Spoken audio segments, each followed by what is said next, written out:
हाँ जी, क्या हाल चाल आप सभी लोगों के। मेरा नाम है शिवम सक्सेना। आप सभी का स्वागत करता हूं लर्न विद सुमित के इस बेहतरीन यूट्यूब प्लेटफॉर्म पर, जहां पर हम इंडियन नेशनल मूवमेंट के अंदर जितने भी अलग अलग हमारे फ्रीडम फाइटर्स आए हैं उनके बारे में बात करने जानने की कोशिश कर रहे हैं। तो पिछली दो वीडियोस में हमने जाना था भीमराव अंबेडकर के बारे में, इसके अलावा विनायक दामोदर सावरकर के बारे में। आज हम लोग सुभाष चंद्र बोस के बारे में जानने की कोशिश करते हैं कि हमारे पूरे इंडियन नेशनल मूवमेंट के अंदर उनका कैसा योगदान रहा, क्या योगदान रहा, क्या ऑर्गेनाइजेशंस बनाई, कैसे कैसे उन लोगों ने लोगों को मोटिवेट किया। ठीक है, तो उसके बारे में बात करते हैं आज, सुभाष चंद्र बोस के बारे में। अब अगर सुभाष चंद्र बोस के बारे में बात करें तो इनका जन्म हुआ था जनवरी 23 1897 के अंदर। इनके पिताजी का नाम था जानकीनाथ बोस, जो ऑलरेडी कटक म्युनिसिपैलिटी के अंदर चेयरमैन हुआ करते थे, पब्लिक प्रोसिक्यूटर भी हुआ करते थे, मतलब जो लोगों के बिहाफ पर केस लड़ते हैं, केस लड़ते हैं हाई कोर्ट्स वगैरह के अंदर। ठीक है, इसके अलावा बंगाल काउंसिल के मेंबर भी बने थे। वो काउंसिल मेंबर क्या होता है, जैसे अलग अलग आपकी लॉ मेकिंग बॉडीज होती है तो उसी को काउंसिल्स बोला जाता है। ठीक है, तो उसके मेंबर्स भी बने थे। अपार्ट फ्रॉम दैट इनको टाइटल मिला हुआ था राय बहादुर का। ये तो हुई इनके पिताजी की बात। अब 1919 के अंदर जब आपके बोस बाबू ग्रेजुएट हुए कैलकाटा यूनिवर्सिटी से, तो इन्होंने पहली बात तो फिलॉसफी के अंदर अपनी ग्रेजुएशन करी और वहां पर भी फर्स्ट क्लास डिवीजन से पास हुए। ठीक है, उसके बाद इनके पिताजी ने कहा कि आप सिविल सर्विस की तैयारी करो, तो he started preparing for civil services. और वो कहां चले गए, इंग्लैंड चले गए, वहीं पर अपनी आईसीएस की तैयारी करी। 4 महीने के लिए पढ़े थे और उसमें भी इनको मतलब आई गेस ऐसा हमने सुना है कई जगह और पढ़ा भी है कि इनको फीवर हो गया था बहुत तेज, कुछ डेंगू या कुछ फीवर था इनको। तो उस दौरान 4 महीने का बस इनको टाइम मिला था, उस दौरान ये इन्होंने अपनी आईसीएस सिविल की तैयारी करी और भाई साहब क्लियर करा आईसीएस 1920 के अंदर और चौथी रैंक निकाल के आए, फोर्थ रैंक निकाल के आए ये। अपार्ट फ्रॉम दैट इन्होंने सिविल सर्विस ज्वाइन करी, लेकिन अब जब भी आप कोई गवर्नमेंट सर्विस ज्वाइन करते हो तो उसके बाद एक प्रोबेशन पीरियड होता है जो आपको सिखाते हैं कि कैसे आपको रहना है, कैसे काम करना है। तो ये प्रोबेशन पीरियड इनका चल रहा था और ये छोड़ के वापस आ गए। तो सर सवाल है कि ये वापस क्यों आए, क्योंकि भारत के अंदर 1920 के अंदर आपको याद होगा गांधी जी ने लॉन्च कर दिया था नॉन कॉपरेशन मूवमेंट, 1920 के अंदर लॉन्च कर दिया था। तो और उसी के बाद चौरी चौरा हत्याकांड हो गया। ठीक है, जिसकी वजह से गांधी ने तो वो मूवमेंट वापस ले लिया था। तो इनको ये फील हुआ कि यार मैं ऐसे लोगों का अंडर काम करूंगा जो हमारे ही देश के लोगों को ऐसे मार पिटाई कर रहे हैं, हमारे देश के लोगों के साथ गलत व्यवहार कर रहे हैं, अत्याचार कर रहे हैं हमारे ऊपर। इसलिए ये अपनी आईसीएस की जॉब छोड़कर वापिस आ जाएंगे। कहां, भारत वापिस आ जाएंगे। जैसे ही भारत वापिस आएंगे तो यहां पर इनको मिले एक नए बंदे जिनका नाम था चित्तरंजन दास, सीआर दास नाम हुआ करता था। ये भी एक फ्रीडम फाइटर है हमारे और ये इनके शिष्य बन गए, इनके डिसाइपल बन गए। इन्हीं चित्तरंजन दास की एक न्यूज़पेपर एजेंसी हुआ करती थी और वहां पर चित्तरंजन दास का न्यूज़पेपर आया करता था जिसका नाम है फॉरवर्ड। ठीक है, फॉरवर्ड, ये चित्तरंजन दास का न्यूज़पेपर है, फॉरवर्ड नाम का। इसके अंदर ये अपने एडिटोरियल लिखा करते थे। जैसे जैसे समय आगे बढ़ा इन्होंने और ज्यादा चीजों को समझा तो इन्होंने अपना भी एक न्यूज़पेपर चालू करा सुभाष चंद्र बोस ने, जिसको बोलते हैं Swaraj. Swaraj is the newspaper which was published by Subhash Chandra Bose. इसके अलावा ये इंचार्ज बने बंगाल प्रादेशिक कांग्रेस कमेटी के। अब ये प्रादेशिक कांग्रेस कमेटी क्या होती है, तो जो आपके बाल गंगाधर तिलक थे उन्होंने बोला था कि हर प्रदेश के अंदर, हर स्टेट के अंदर कांग्रेस की एक ऑफिस, एक बॉडी होनी चाहिए जिसको बोलते हैं प्रादेशिक कांग्रेस कमेटी। तो उसी 1920 के अंदर 1922 के अंदर ये क्या बने, बंगाल प्रादेशिक कांग्रेस कमेटी के हेड बने, वहां का इन्होंने चार्ज संभाला। उसके बाद 1923 के अंदर ये ऑल इंडिया यूथ कांग्रेस के भी प्रेसिडेंट बनेंगे, फिर कैलकाटा कॉर्पोरेशन के भी ये सीईओ बनेंगे। चित्तरंजन दास उस टाइम पर मेयर हुआ करते थे वहां पे, तो दोनों ही साथ में है। ठीक है, टीचर्स और शिष्य दोनों ही साथ में अपना जुगलबंदी चला रहे हैं। 1925 में इनको जेल भेज दिया गया था। क्यों? क्योंकि ये इनडायरेक्टली एक ग्रुप को सपोर्ट करते थे। उस ग्रुप का नाम है युगांतर। ये युगांतर जो ग्रुप है ये बेटा रिवॉल्यूशनरी एक्टिविटीज किया करता था, बम फोड़ने वाला, गोली चलाने वाला काम किया करता था। तो वहीं पर एक केस हो गया था। चार्ल्स थगट नाम का एक आपका कमिश्नर हुआ करता था। तो एक 15-16 साल का लड़का था जिसने उस ऑफिसर के ऊपर गोली चला दी। वाई? इनके एडिटोरियल्स पढ़ पढ़ के मोटिवेट हो के उन्होंने गोली चला दी। तो जब इसके ऊपर इन्वेस्टिगेशन चली तो सुभाष चंद्र बोस को इसी चक्कर में जेल में डाल दिया गया। फिर जैसे ही ये रिलीज होंगे 1927 के अंदर, ये मिले जवाहरलाल नेहरू से और दोनों एकदम जयवीरू हो गए कि भैया हम तो भाई भाई हैं आपस में। उसके बाद दोनों की जुगलबंदी चलती रही और दोनों ही मिलकर एक नई ऑर्गेनाइजेशन स्टैब्लिश करेंगे जिसको बोलते हैं इंडियन इंडिपेंडेंस लीग। किसने स्टैब्लिश करी? जवाहरलाल नेहरू और सुभाष चंद्र बोस दोनों ही नहीं मिलकर करी है। ठीक है, इसके अलावा कांग्रेस वॉलंटियर कॉर्प्स नाम की एक बॉडी हुआ करती थी, उसके भी कमांडिंग ऑफिसर हुआ करते थे। कांग्रेस वॉलंटियर कॉर्प्स का क्या मतलब होता है? जैसे अलग अलग स्टेट्स के अंदर जो छोटे छोटे गांव होते हैं डिस्ट्रिक्ट लेवल पे, वहां पर अलग अलग ऑफिसर्स होते हैं जो लोगों को मोटिवेट करते हैं कि कैसे आपको इंडियन नेशनल मूवमेंट के अंदर पार्टिसिपेशन करना है, कैसे आपको सरकार का बॉयकॉट करना है, कैसे विदेशी सामानों का बॉयकॉट करना है, तो लोगों को सिखाया जाता था ये सब। ठीक है, तो उसी के ये कमांडिंग ऑफिसर भी बने थे। इसके अलावा आपको याद होगा 1928 के अंदर बेटा नेहरू कमेटी आई थी। वो नेहरू कमेटी क्यों बनाई गई थी? वो इसलिए, मोतीलाल नेहरू उसके चेयरपर्सन हुआ करते थे, क्योंकि 1927 में साइमन कमीशन आया था और साइमन कमीशन ने ये बोला था कि हम भारत के लिए संविधान बनाने की बात कर रहे हैं। अब प्रॉब्लम यह है कि भैया अगर आपको भारत के लिए संविधान बनाना है तो आप उसमें भारतीयों को भी तो इंक्लूड करो ना। लेकिन साइमन कमीशन में सारे के सारे व्हाइट मुंडे थे, एक भी ब्राउन मुंडा नहीं था। तो इस चक्कर में क्या हुआ, नेहरू कमेटी बनाई गई, मोतीलाल नेहरू ने बनाया और उन्होंने कहा हम आपको बना के दिखाते हैं, देखो कैसे बनता है संविधान। तो वही है नेहरू रिपोर्ट। तो ये नेहरू रिपोर्ट जो बनी थी, नेहरू कमेटी जो बनी थी मोतीलाल नेहरू वाली, सुभाष चंद्र बोस इस कमेटी के भी मेंबर हुआ करते थे। लेकिन फिर इनको मजा नहीं आया इस कमेटी के अंदर। क्यों मजा नहीं आया? क्योंकि नेहरू रिपोर्ट के अंदर डोमिनियन स्टेटस की मांग करी गई। डोमिनियन स्टेटस का मतलब होता है कि भैया वो जो हमारे माए बाप हैं वो ब्रिटिश माए बाप तो रहेंगे ही रहेंगे, लेकिन हम अपना काम धंधा अपने हिसाब से करेंगे। जो भी एडमिनिस्ट्रेशन होगा वो कांग्रेस अपने हिसाब से करेगी। जस्ट फॉर द नेम से कह देंगे कि भाई ठीक है हमारे माए बाप ब्रिटिशर्स हैं। इसे कहते हैं dominion status. But Subhash Chandra Bose का यह कहना था कि नहीं, हमें तो पूर्ण स्वराज मांगनी चाहिए। हम क्यों डोमिनेंट स्टेटस मांग रहे हैं? ये हमारा देश है, हमें आजादी चाहिए, पूर्ण स्वराज चाहिए हमें तो। ठीक है, तो इस वजह से ये दुखी थे, तो इन्होंने वहां से अलग हो गए कि भैया नहीं हम तो अलग रहेंगे। और फिर जब सुभाष चंद्र बोस अलग हुए तो बहुत लोग सुभाष चंद्र बोस के पास भी जा रहे थे। तो फिर गांधी ने बोला कि देखो अगर आप लोग डोमिनेंट स्टेटस की डिमांड करते हो तो ठीक है, वरना मैं कांग्रेस छोड़ दूंगा। तो गांधी जी ने यह बोल दिया। तो फिर यहीं से थोड़ा सा मतभेद हो गया था इन दोनों के बीच में। ठीक है, मतभेद हो गया था। दोनों की गोल एक ही है, देश को आजाद कराना है, देश के लिए भला करना है, लोगों के लिए भला करना है। गोल दोनों का एक ही है, बस रास्ते अलग हैं। गांधी का नॉन वॉयलेंट वाला रास्ता है और जो हमारे सुभाष चंद्र बोस हैं वो थोड़ा सा वॉयलेंट कैटेगरी के अंदर चले जाते हैं। बट ठीक है, जरूरी होता है, समय के हिसाब से जरूरी होती हैं चीजें। ठीक है, ये तो लोगों के अपने अपने प्रिंसिपल्स की बात होती है। अब जब गांधी ने ऐसा बोला कि मैं रिजाइन कर दूंगा अगर डोमिनेंट स्टेटस के अलावा आपने कुछ और मांगा, तो फिर सुभाष चंद्र बोस ने कहा कि यार ये कांग्रेस तो सर्कस की तरह काम कर रही है, मैं इसके साथ नहीं रह रहा, अब थोड़ा अलग हो जाओ, नेहरू रिपोर्ट के साथ मैं काम नहीं कर रहा कुछ। तो भैया क्या होगा, बोस ने एक बार ना कांग्रेस को बोला भी था that Congress is a Bertram mill circus. आपका जो इंग्लैंड है वहां पर एक सर्कस, जैसे आपने देखा होगा बॉम्बे सर्कस, क्रिश मूवी के अंदर वो बॉम्बे ग्रेट बॉम्बे सर्कस है, वहीं पे तो क्रिश बना है वो। तो ऐसे ही अलग अलग देशों के अंदर अलग अलग आपके सर्कस कम्युनिटीज होती हैं। तो बर्ट्रम कांग्रेस एक बर्टम सर्कस हुआ करता था इंग्लैंड के अंदर। तो कांग्रेस को बोला, मतलब सुभाष चंद्र बोस ने कि कांग्रेस तो एकदम सर्कस जैसा काम कर रही है। ठीक है, खैर हम उस पर नहीं जाएंगे। ऐसे कभी कभी ना ये स्टेटमेंट मतलब पूछ लेता है कि ये स्टेटमेंट किसने बोला है, तो ही इज द वन। इसके अलावा AITUC के प्रेसिडेंट भी बने थे, all India trade union Congress, जो भी व्यापार चलता है उसके भी प्रेसिडेंट बनेंगे ये 1929 के अंदर। इसके अलावा दोबारा से कलकत्ता कॉर्पोरेशन के ये 1930 के अंदर मेयर भी बनेंगे। तो देखो हर जगह इनका नाम चल रहा है, हर जगह कोई ना कोई जानता है इनको। अपार्ट फ्रॉम दैट आपको पता होगा गांधी ने स्टार्ट किया था 1930 के अंदर civil disobedience movement, CDM start किया था। उसके अंदर भी इन्होंने पार्टिसिपेशन किया था और इसी चक्कर में इनको जेल में डाल दिया गया।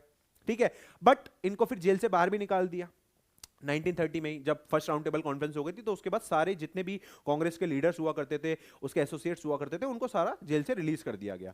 फिर क्या हुआ 1931 में, आप लोगों को पता होगा 5 मार्च को दिल्ली पैक्ट हुआ था। 5 मार्च 1931 को दिल्ली पैक्ट हुआ था। ये इसी को गांधी इरविन पैक्ट भी बोलते हैं। तो बिल्कुल भी पसंद नहीं था सुभाष चंद्र बोस को ये पैक्ट, कि गांधी और इरविन के बीच में जो पैक्ट हो गया, बिल्कुल नाखुश थे ये। ठीक है, तो बिल्कुल नाखुश थे। तो उसके बाद क्या होगा, घूमने चले जाएंगे। कहां घूमने चले जाएंगे? यूरोप घूमने जा रहा हूं मैं। तो सुभाष चंद्र बोस आपके चले गए यूरोप। वहां पर ये मसोलिनी से भी मिलेंगे। मसोलिनी आपको पता होगा इटली के अंदर बंदा हुआ करता था, जो अपनी विचारधारा चला रहा था फासिज्म की, जैसे हिटलर चला रहा था नाजिज्म की, ये चला रहा था फासिज्म की। यहीं पर फिर ये एक बुक भी लिखेंगे अपनी, सुभाष चंद्र बोस की बुक बहुत इंपॉर्टेंट है। बुक का नाम है द इंडियन स्ट्रगल। ठीक है, द इंडियन स्ट्रगल आप लोगों को याद रखना है, बहुत इंपॉर्टेंट बुक है, सुभाष चंद्र बोस ने लिखी है।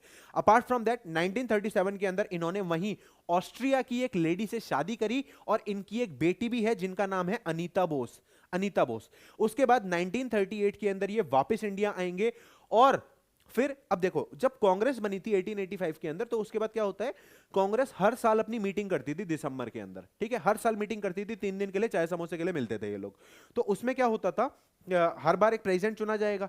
तो इस बार 1938 के अंदर बेटा जो कांग्रेस का सेशन हुआ हरिपुरा के अंदर, वहां पर ये प्रेसिडेंट बने कांग्रेस के, और यहीं पर ये एक नई बॉडी बनाएंगे जिसको बोलते हैं national planning commission on socialistic line, समाजवाद की विचारधारा पर, कि हम किस तरीके से लोगों की हेल्प करेंगे, किस तरीके से लोगों की मदद करेंगे हम लोग, ठीक है, सोशलिस्टिक लाइन पर, समाजवाद की विचारधारा पर। तो national planning commission was established by Subhash Chandra Bose, और इसके जो आपके चेयरमैन रहेंगे वो जवाहरलाल नेहरू रहेंगे, ठीक है, वो जवाहरलाल नेहरू हुआ करते थे। फिर क्या हुआ, जैसे जैसे इनकी पॉपुलैरिटी बढ़ रही थी, तो जो बाकी लीडर्स थे उनमें तो ऑब्वियसली थोड़ी बहुत जेलिसी आएगी, और इंटरनल कॉन्फ्लिक्ट होने लगा। कहां पर, कांग्रेस के अंदर ही इंटरनल कॉन्फ्लिक्ट होने लगा, क्योंकि मोस्टली लोग गांधी को सपोर्ट कर रहे हैं, क्योंकि गांधी थोड़ा नॉन वायलेंट रूप से चलते हैं, लेकिन जो हमारी जनता है, वो जो बाकी लोग हैं वो इनको भी सपोर्ट कर रहे हैं, तो कॉन्फ्लिक्ट आ गया ना कांग्रेस के अंदर ऐसे। तो एक बार तो ये बन गए आपके 1938 के अंदर प्रेसिडेंट बन गए कांग्रेस के हरिपुरा सेशन के अंदर। बट 1939 के अंदर मध्य प्रदेश के अंदर आपको पता है एक जगह आती है जबलपुर, वहीं पर एक जगह है त्रिपुरी। तो त्रिपुरी में अगले साल कांग्रेस का सेशन होना था।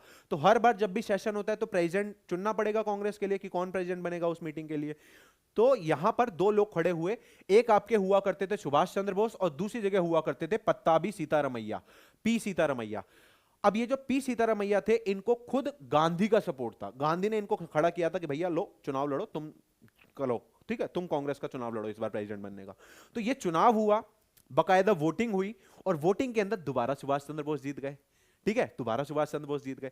अब जैसे ही सुभाष चंद्र बोस जीते, तो उसके बाद जो बाकी मेंबर्स हुआ करते थे ना कांग्रेस वर्किंग कमेटी के या ऑल इंडिया कांग्रेस कमेटी के, इन लोगों ने धीरे धीरे हटाना शुरू करा अपने आप को कि नहीं भैया हम नहीं बन रहे इसके साथ, हम इसके साथ। तो थोड़ा सा जेलिसी क्रिएट हो गई, थोड़ा सा गैप आया दोनों के बीच में, बहुत लोगों के बीच में। तो सुभाष चंद्र बोस को गांधी ने इस बात पे ये बोला था कि जब सुभाष चंद्र बोस जीते थे ना, तो गांधी जी ने बोला कि भाई this is my personal defeat, ये मेरी पर्सनल हार है। तो इससे बहुत लोगों को लगा कि यार गांधी नाराज हो जाएंगे, ये हो जाएगा वो हो जाएगा। तो दैट्स वाई क्या होगा, जो आपके बोस बाबू हैं ये रिजाइन कर देंगे, ठीक है, ये रिजाइन कर देंगे, कह रहे भैया मैं कांग्रेस से ही इस्तीफा दे रहा हूं, अगर तुम्हें मेरे को प्रेसिडेंट बनाना ही नहीं था तो तुमने क्यों इलेक्शन में मेरे को वोट करके जिताया, और बाद में तुम ऐसे सपोर्ट कर रहे हो। इस टाइम पर जवाहरलाल नेहरू ने भी कुछ नहीं कहा, क्यों, क्योंकि जवाहरलाल नेहरू इस समय गांधी के बहुत ज्यादा इन्फ्लुएंस में थे और गांधी को बहुत मानते थे वो, ठीक है, लेकिन इसका यह मतलब नहीं है कि वो सुभाष चंद्र बोस की अवहेलना कर रहे हैं। देखो इनके बीच में मतभेद हैं, इनके तरीके अलग हो सकते हैं, लेकिन मनभेद नहीं है, सबका जो गोल है वो एक ही है, ठीक है। तो मतभेद हैं लेकिन मनभेद नहीं है। तो सुभाष चंद्र बोस ने अप्रैल 1939 के अंदर रिजाइन कर दिया कांग्रेस से। उसके बाद जून 1939 के अंदर ये अपनी ही एक ऑर्गेनाइजेशन बनाएंगे जिसको बोलते हैं बेटा फॉरवर्ड ब्लॉक, BLOC फ्लॉक, ठीक है। ये वो ऑर्गेनाइजेशन है जिसने सबसे पहली बार डिमांड उठाई कि भाई हमें कंप्लीट इंडिपेंडेंस चाहिए, हमें ट्रांसफर ऑफ पावर दो, ये जो भी ब्रिटिश एडमिनिस्ट्रेशन की पावर है ये सारी की सारी अभी ट्रांसफर करो। आज तक किसी भी ऑर्गेनाइजेशन ने, मतलब उस टाइम तक किसी भी ऑर्गेनाइजेशन ने ये डिमांड ही नहीं उठाई थी कि आप सारी की सारी पावर हमें इंडियंस को ट्रांसफर करो। तो फॉरवर्ड ब्लॉक के थ्रू सबसे पहले ट्रांसफर ऑफ पावर की बात करी गई, इंडिपेंडेंस की बात करी गई, हिंदू मुस्लिम यूनिटी की बात करी गई। फिर क्या हुआ, इसी के चक्कर में ये जो फॉरवर्ड ब्लॉक था ये एक विद्रोह कर रहा था। बेसिकली क्या था, आप लोगों को पता होगा बैटल ऑफ प्लासी हुआ था, ठीक है, हाँ, सिराजुद्दौला हसर हमें याद है। तो उसके अंदर क्या था, एक र्यूमर फैलाया गया था, एक गलत इंफॉर्मेशन फैलाई गई थी कि एक सिराजुद्दौला ने क्या करा, एक कमरे के अंदर 120-30 ब्रिटिश सोल्जर्स को भरा और वहां पर वो सफोकेशन की वजह से मर गए, ठीक है। तो इस चीज, ये गलत र्यूमर था और इसी को प्रोपागेट किया गया, तो इसीलिए ब्रिटिशर्स ने बोला कि नहीं भाई ये तो गलत है, ठीक है। तो जो सुभाष चंद्र बोस ने बोला कि ये तो गलत है, ठीक है। तो इसी के खिलाफ ये विद्रोह कर रहे थे, इसको बोलते हैं एंटी हॉलवेल मूवमेंट, बोलते हैं इसको, ठीक है। तो इसीलिए बोस इनका बेसिकली विरोध कर रहे थे। तो बोस को क्या नाम है, ब्रिटिश सरकार ने जेल के अंदर डाल दिया कि चलो भैया जेल चलो, तुम ऐसे कैसे विद्रोह कर सकते हो हमारा। तो जब इनको जेल के अंदर डाला तो इन्होंने क्या करा, हंगर स्ट्राइक कर दी कि भैया मैं हंगर स्ट्राइक पे जा रहा हूं। हंगर स्ट्राइक पे जा रहा हूं, ऐसे कैसे तुमने कर दिया? एक तो तुम गलत भावना फैला रहे हो लोगों के अंदर, गलत रूमर फैला रहे हो लोगों के अंदर, black hole tragedy, anti Holwell movement, और फिर अब तुम मेरे को जेल में भी डाल रहे हो जबकि मैंने कुछ किया भी नहीं, हम तो सही हैं अपने रास्ते पर। तो इसलिए इनको जेल में डाला गया, इन्होंने हंगर स्ट्राइक करी, तो फिर इनको जेल से रिहा कर दिया गया कि ठीक है इनको रिहा कर दो, क्योंकि इनके सपोर्टर्स बहुत थे। तो जैसे ही इनको जेल से रिहा किया गया तो फिर इनको हाउस अरेस्ट कर दिया गया कि अपने ही घर के अंदर रहेंगे 24 घंटे, 4 पुलिस वाले इन पे नजर गड़ाई बैठेंगे, कहीं जा तो नहीं रहा, कुछ कर तो नहीं रहा, किसी से बात तो नहीं कर रहा। तो भाई साहब धल लिया इनको, और ये नजरबंद है एकदम कमरे के अंदर। अब ऐसा चलता रहेगा, बट कब तक चलेगा? 26 जनवरी 1931 की डेट आई, जब इन्होंने एक फेक नाम लिया, जियाउद्दीन बने और कैलकाटा से निकल गए। चोरी छुपे डिस्गाइज फॉर्म में इन्होंने अपना भेष बदला और निकल गए हैं। कैलकाटा से निकलेंगे, कैलकाटा से पेशावर जाएंगे, पेशावर से रशिया पहुंचेंगे और रशिया से फाइनली बर्लिन पहुंचेंगे। बर्लिन के अंदर कौन बैठा हुआ है? बर्लिन के अंदर हिटलर बैठा हुआ है। हिटलर कौन है? ब्रिटिश का कट्टर दुश्मन। दैट मींस कि ये हेल्प कर सकते हैं। तो इसीलिए जो आपके सुभाष चंद्र बोस थे, ये हिटलर से मिले कि भैया तुम भी ब्रिटिश के खिलाफ, हम भी ब्रिटिश के खिलाफ, तुस्सी भी 80 भी, तो हमारी हेल्प कर दो, ठीक है, हमारी हेल्प कर दो। फिर तो वहीं पर बर्लिन के अंदर बेटा जनवरी 1942 के अंदर आपके सुभाष चंद्र बोस क्या करेंगे? आजाद हिंद रेडियो की स्थापना करेंगे। वहीं से रेडियो पर अपने भाषण देते थे और यहां भारतीय जनता को मोटिवेट करते थे कि हां भैया ऐसे होना है, ऐसे करना चाहिए, वैसे करना चाहिए, ब्रिटिशर्स की नहीं सुननी चाहिए, ठीक है। तो बताते थे, लोगों को बहुत मोटिवेट करते थे। तो आजाद हिंद रेडियो, ठीक है, इन्होंने स्टैब्लिश करा। कहां करा? बेटा बर्लिन के अंदर ही करा है। वहीं पर ये एक अपनी नई ऑर्गेनाइजेशन बनाएंगे जिसको बोलते हैं free India centre. Free India centre, इसी फ्री इंडिया सेंटर को मुक्ति सेना के नाम से भी जाना जाता है। इसके अलावा ये वहीं पर एक और ऑर्गेनाइजेशन बनाएंगे जिसको बोलते हैं Indian legion. Indian legion. Sir ये इतनी ऑर्गेनाइजेशन बनाए जा रहे हैं, चलो भारत में बनाए तो समझ भी आता है, लेकिन वहां बना रहे हैं, ये क्या सीन है? वहां पर इनको कहां से इतने लोग मिल रहे हैं? तो बेटा वर्ल्ड वॉर चल रहा है, वर्ल्ड वॉर 2। जहां जहां ब्रिटिश सरकार लड़ रही है उस ब्रिटिश आर्मी में इंडियन सोल्जर्स भी हैं। तो जहां जहां ब्रिटिश सरकार ने सरेंडर किया वहां वहां इंडियन सोल्जर्स ने भी सरेंडर किया होगा। उन्हीं इंडियन सोल्जर्स को बोलते हैं प्रिजनर्स ऑफ वॉर्स, और उन्हीं को मिला के इन्होंने अपनी बॉडी बनवाई है वहां, ठीक है। तो प्रिजनर्स ऑफ वॉर्स जो थे उन्हीं को मिला के इन्होंने अपनी वहां बॉडी बनवाई। फिर जब इन्होंने हिटलर को बोला कि भैया थोड़ी हेल्प करो क्योंकि आप भी ब्रिटिश के खिलाफ, हम भी ब्रिटिश के खिलाफ, तो हिटलर ने कहा देखो मैं तो अभी यूरोप में थोड़ा तरकाट मचा रहा हूं अपना, तुम एक काम करो जापान के पास चले जाओ, जापान अपना ही दोस्त है, अपना ही मित्र है, वो आपकी हेल्प करेगा। तो यहां से हिटलर भैया एक सबमरीन का इंतजाम करेंगे और फाइनली इस सबमरीन के अंदर क्या नाम है 1943 में फरवरी में बैठेंगे अपने सुभाष चंद्र बोस और कहां पहुंच जाएंगे? जापान पहुंच जाएंगे। जापान के अंदर वहां जब सिंगापुर, मतलब बीच में सिंगापुर पड़ेगा, सिंगापुर में रुकेंगे और सिंगापुर में ये क्या करेंगे? रास बिहारी बोस से मिलेंगे। रास बिहारी बोस से मिलेंगे। ये भी एक आपके इंडियन लीडर हुआ करते थे 1912 के अंदर। दिल्ली कॉन्स्पिरेसी केस में बहुत ही बढ़िया नाम था इनका। दिल्ली का जो वाइसरॉय हुआ करता था, ठीक है, लॉर्ड हार्डिंग, उसके ऊपर बम फेंक दिया था इन लोगों ने, रास बिहारी बोस और सचिन सान्याल ने।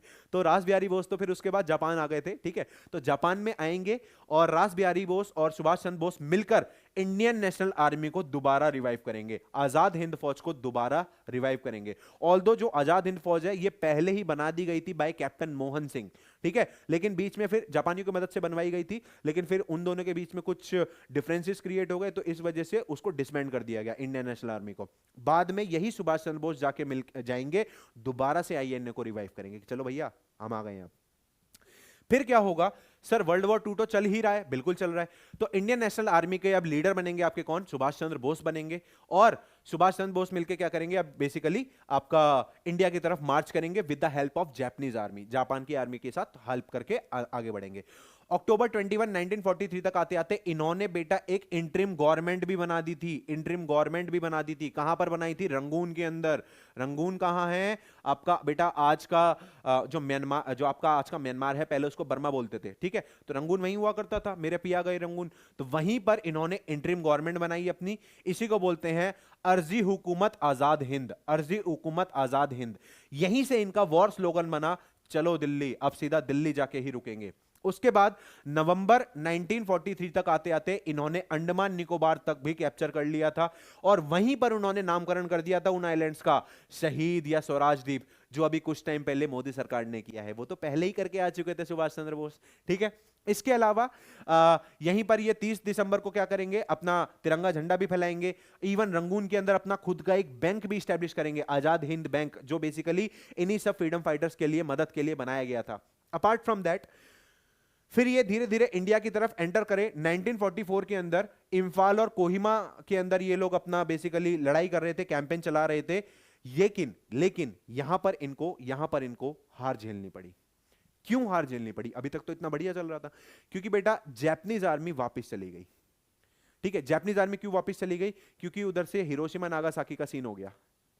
ठीक है, आपका न्यूक्लियर बॉम्ब का सीन हो गया। तो इस वजह से जो जापानीज आर्मी थी वो रिट्रीट हो गई।